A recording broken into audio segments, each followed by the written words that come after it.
in a sniper's nest in Haiti, aboard amphibious assault ships in the Atlantic and the Adriatic, and at marine installations in the U.S., I consistently have been impressed by the sense of self that young Marines possess.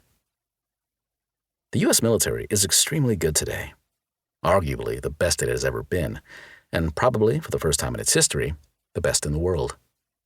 It also has addressed in effective ways racial issues and drug abuse, problems that have stymied the rest of American society. At a time when America seems distrustful of its young males, when young black men especially are figures of fear for many Americans, the military is a different world. As the sociologist Charles Moskos has observed, it is routine in the military, unlike in the rest of the nation, to see blacks boss around whites. But the Marines are distinct even within the separate world of the U.S. military. Theirs is a culture apart. The Air Force has its planes, the Navy its ships, the Army its obsessively written and obeyed doctrine that dictates how to act. Culture, that is, the values and assumptions that shape its members, is all the Marines have. It is what holds them together. They are the smallest of the U.S. military services, and in many ways the most interesting. Theirs is the richest culture. Formalistic, insular, elitist, with a deep anchor in their own history and mythology. Much more than the other branches, they place pride and responsibility at the lowest levels of the organization. The Marines have one officer for every 8.8 enlistees. That is a wider ratio than in any other service.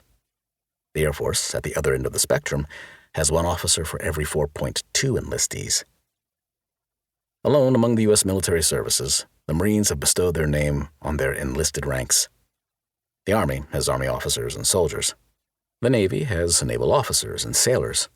The Air Force has Air Force officers and airmen. But the Marines have officers and Marines.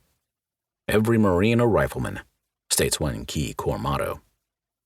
It means that the essence of the organization resides with the lowest of the low, the peon in the trenches.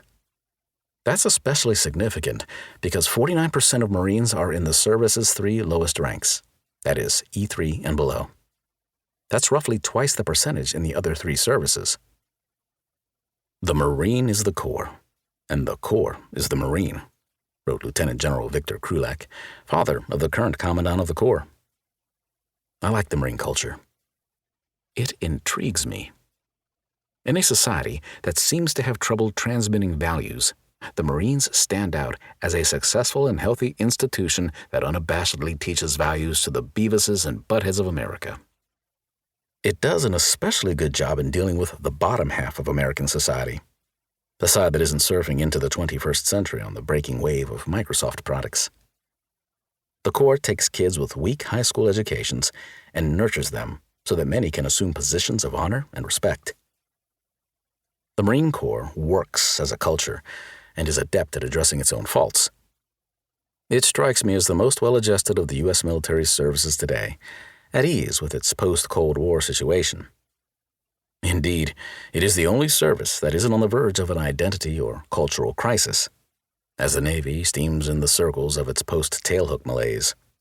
The Army tries to figure out what it is supposed to do for the next 15 years and gnashes its teeth over gender integration. And the Air Force has quiet nightmares about unmanned aircraft dominating the skies of the 21st century.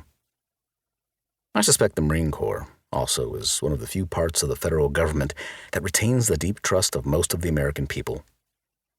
Because of their culture, the Marines tend to be an enjoyable service for a reporter to cover.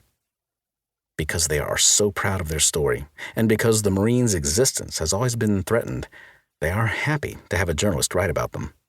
Even if in their political conservatism, they don't particularly like the media. They are more open than the Army tends to be. The average Marine Lance Corporal speaks with more self-confidence to a reporter than does the average Army captain. I frequently hear responses from Army officers along the lines of, "I don't want to say anything I shouldn't say." I have never heard anything like that from Marines. They know that if a reporter has been permitted within their lines, they can talk about who they are and what they are doing. The Army tends to blame Vietnam for its bad relations with the media, but that alibi is losing.